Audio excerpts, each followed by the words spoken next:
ce sondage. Alors évidemment, c'est un sondage. Bonjour Samia Ghali. Bonjour. Merci d'être avec nous sur Sud Radio ce matin. Un mot de commentaire sur ce sondage? Écoutez, Je vous sens dépité. Ah, pas du tout. Non. Mais pourquoi vous faites ça? Pourquoi Non. vous parlez comme ça? Oui. En quoi vous voyez que je suis dépité? Donc, Non, mais parce que vous dites... oh, oui. Non, mais parce que je regarde, vous me parlez du sondage, je vais vous répondre. Ouais. Voilà, mais je ne suis pas du tout dépité, ils m'ont fait beaucoup plus, Bon, croyez-moi, bah, oui. Je vous assure. Et la preuve, c'est que je suis là, moi. Ouais, bien sûr. Voilà. Oui. Je Alors suis que face à vous, Michel moi. Voilà. Rubirola n'est pas venu, évidemment, ce Voilà. matin. Elle a été remplacée Exactement, par Benoît voilà. Payan. Bon, elle dit Donc, extinction de voix. Ouais, bah, écoutez, un jour c'est extinction de voix, un jour c'est un problème de genou, un jour c'est... Vous voyez, moi je suis pourtant Oui, j'ai blessé. fracturé, mais je suis parmi vous. Alors, Bon, oui. c'est ça le plus important. Samia Ghali. Toujours donc, être là faut toujours être présent pour parler aux électeurs, aux lecteurs. Bien sûr. Et c'est important quand la radio et quand la presse vous invite de Ouais. répondre quand on veut être maire de Marseille. Et c'est ce que je fais. Ouais. Donc sur le commentaire. Ouais, Sur le commentaire, je vais vous dire, moi, j'ai vu tellement de sondages passer. Ouais. Moi, jamais été favorable les sondages. Et pour autant, il y avait en 2014, je ne parle pas des primaires où j'étais à 3%, et pour autant, j'ai gagné le premier tour des primaires. Je ne parle pas en 2014, vous savez, Patrick Menutier était donné gagnant partout, Ouais. en disant qu'il allait gagner Marseille. Et pour autant, j'ai été la seule. Et il faisait un score beaucoup plus important que celui de Madame Rubirola que vous présentez aujourd'hui. Ouais. Il était largement au-dessus. Et pour autant, j'ai été la seule à avoir gagné les 15e et 16e arrondissements et à sauver, je dirais, l'honneur de la gauche. Ouais. Alors, les sondages, j'ai appris à vivre avec, mais je peux vous dire que ça ne fait pas tout. Parce que moi, tous les jours, d'abord un échantillon de 700 Marseillais sur 450 000 électeurs, ça ne fait pas grand-chose. C'est comme si à Aix, vous sondiez 60 personnes pour la ville d'Aix. Ça vous paraît juste? Non. Moi, je peux vous dire une chose, c'est d'abord l'élection de Marseille ne se joue pas de cette façon-là. Ouais. Vous allez le voir. Non, mais ça, c'est un indicateur, hein, Oui, non, bien mais sûr, en cours de campagne. mais C'est pas je non dirais plus, même c'est pas- sont que pas les c'est résultats. pas du tout un résultat. Je Ouais. dirais même que ce n'est pas du tout un résultat. Alors c'est un sondage, Bien certes, sûr, bien sûr. mais ce n'est pas du tout un résultat parce qu'il y a des choses que vous ne pourrez pas sonder. Ouais. C'est-à-dire tout le travail qui est fait que vous ne voyez pas. Ouais. Tout le travail. Moi, je peux vous dire que sur le terrain, le porte-à-porte. Chaque semaine, on doit toucher au moins minimum entre 5 et 600 Marseillais. Je vous assure, toutes mes équipes partout dans Marseille. Et c'est pas du tout le résultat qui en ressort, puisque moi je fais faire des tableaux, parce que j'ai besoin bien sûr aussi pour savoir où je vais, comment ça se passe. Ben, c'est pas du tout ce qu'il en ressort. Alors c'est pour ça que les sondages. Oui, bon, alors que vous continuez de faire justement du terrain pour mobiliser les troupes, je vais après les vous avoir électeurs. quitté, je vais être encore sur le terrain. Vous voyez. Ouais. Est-ce que c'est perturbé par le coronavirus, là, cette campagne, un petit peu ou pas? Franchement, non. Alors, c'est vrai que, je vais être honnête avec vous, samedi dernier, j'étais sur le marché de l'Estac, j'étais sur Saint-Louis, et j'ai trouvé qu'il y avait beaucoup moins de monde. Alors, est-ce que c'est lié à ça? Je n'en sais rien, mais c'est vrai que samedi, il y avait beaucoup moins de monde. Alors, je ne sais pas si c'est vraiment lié ou pas, je ne sais pas. Il y a une petite inquiétude justement pour ce week-end sur la mobilisation, par la participation.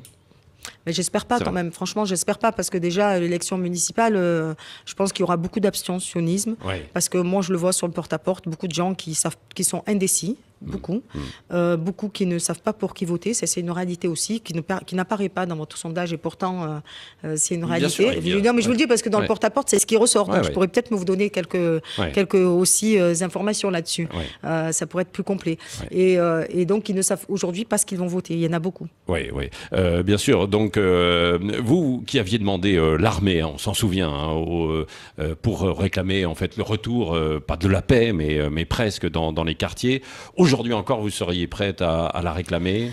Vous savez, l'insécurité est toujours là, quoi. Bien sûr. La question de la sécurité aujourd'hui à Marseille, elle est prenante. On peut pas. Vous savez, moi, je fais le porte-à-porte. Je dis que je fais le porte-à-porte. Je sais ce que les Marseillais attendent. Voilà, les Marseillais, ce qu'ils vous disent. Qu'est-ce qu'ils attendent alors? Ce qu'ils attendent, c'est la sécurité.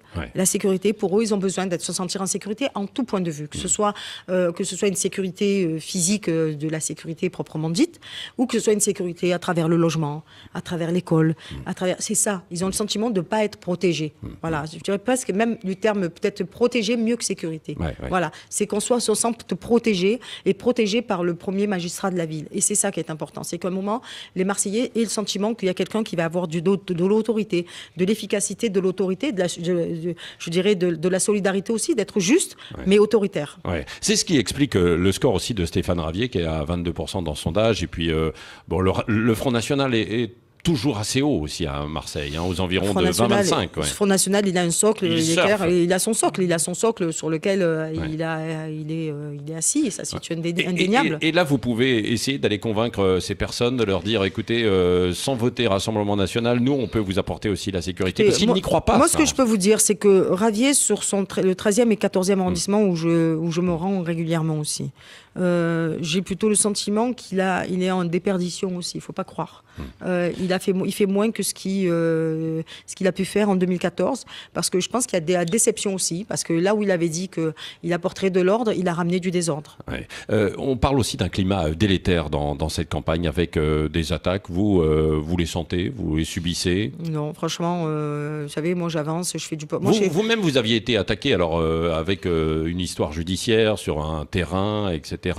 Ça fait partie des règlements de compte politiques ou pas? Vous savez, en ce qui me concerne, je n'ai strictement rien eu. Donc c'est un avantage que, vous savez, 4 ans d'enquête, finalement, pour aboutir à rien, ça montre que c'est très bien. Au moins, on a vu toute ma vie, contrairement à d'autres qui donnent des leçons. Et vous ne sentez pas de climat délétère, vous? Alors que Martine Vassal nous l'a dit, en fait, tout à l'heure, il y a eu des attaques sur elle, sur son fils. Vous savez, dans une campagne, concernant son fils, j'ai dit ce que j'avais à dire. Je considère que dans une campagne, en politique, on peut tout faire, mais on ne peut pas tout se permettre. Voilà.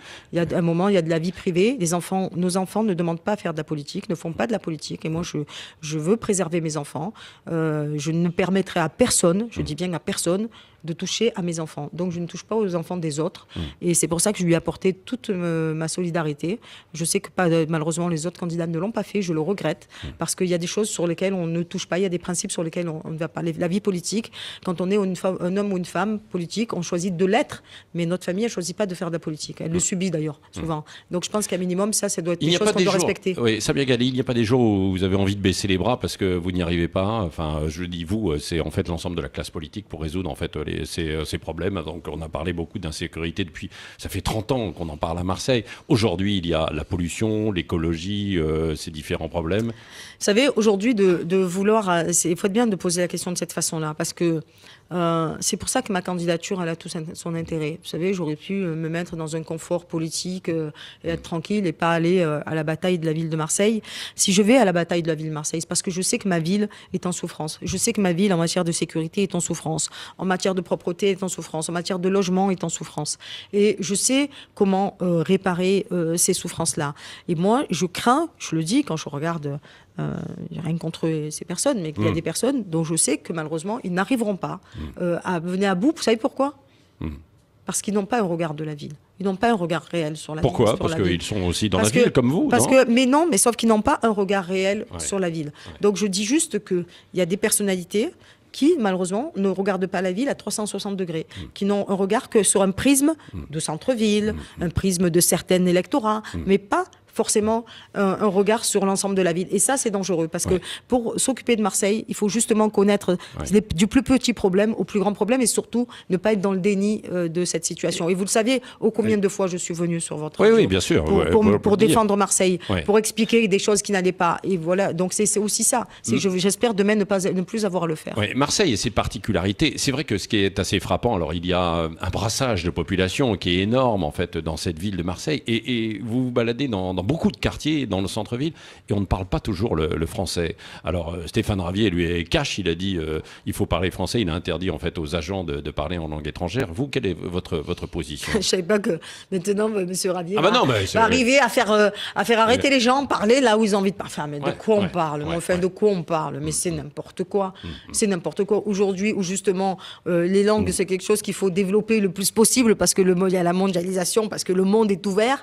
On va vous expliquer qu'il faut parler seulement français, mais c'est ridicule. Et non, mais c'est vrai que dans le cœur de Marseille... moi, je suis contente de voir que les Marseillais, et c'est une richesse pour Marseille. C'est là qui n'a rien compris. C'est une richesse pour Marseille. Bien au contraire, c'est une chance d'avoir aujourd'hui une population marseillaise qui a plusieurs cultures. Parce que c'est avec ça, et parce que justement, lui, il a une vision restrictive de Marseille. Moi, j'ai une vision de rendre Marseille justement une capitale. Et quand vous voulez rendre Marseille capitale, notamment de la Méditerranée, c'est vous avez intérêt à faire que ce qui est aujourd'hui ces minorités, c'est en faire justement les valoriser et leur dire y compris l'intégration des migrants, des nouveaux migrants qui viennent aussi. Vous savez, aujourd'hui, on peut faire semblant de ne pas les voir, les migrants. Ils sont dans la rue. Ils sont dans la rue, on les voit. Ils sont dans la rue dans des conditions les plus horribles possibles. Mais surtout, ils sont dans la rue en danger. Ils mettent aussi en danger parce qu'il y a de la violence. Ils créent le climat anxiogène en plus. Non, mais ils créent de la violence. Et il y a pour certains de la violence, il faut le dire. Faut pas, parce qu'ils crèvent de faim, parce qu'ils ont besoin de manger, parce qu'ils veulent vivre, parce que plein de choses. Voilà, et que je pense qu'ils ont un ras-le-bol aussi. Donc il faut le traiter. Et de faire semblant, c'est pas parce qu'on va faire semblant de dire que ça n'existe pas que ça n'existe vraiment pas, alors que c'est là. Alors on peut le cacher un temps, mais ça finira par vous péter à la gueule. Donc autant le gérer avant. Samia Ghali, au soir du premier tour, il y aura une union, quelle qu'elle soit, des forces de gauche ou pas, avec Michel Ruby-Laurin, Sébastien Barle? Non. Je ne répondrai pas à ça. Ah bon? Non. Pourquoi? Vous attendez le premier tour et puis vous verrez. Exactement. Bon, il y aura... Non, mais donc pas d'union alors. Pourquoi vous me posez cette question? Parce que me posez pas, je répondrai pas à cette question. Je suis en train de faire un premier tour. Voilà. Je fais mon premier tour. Vous verrez, et après, secteur par secteur, ce qui se passera. Et moi, je ne m'interdis rien.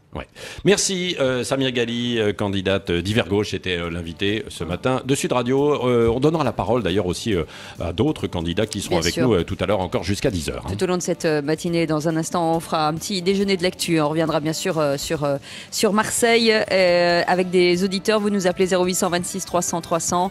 Restez avec nous, il est 8h52, c'est le grand matin de Sud Radio.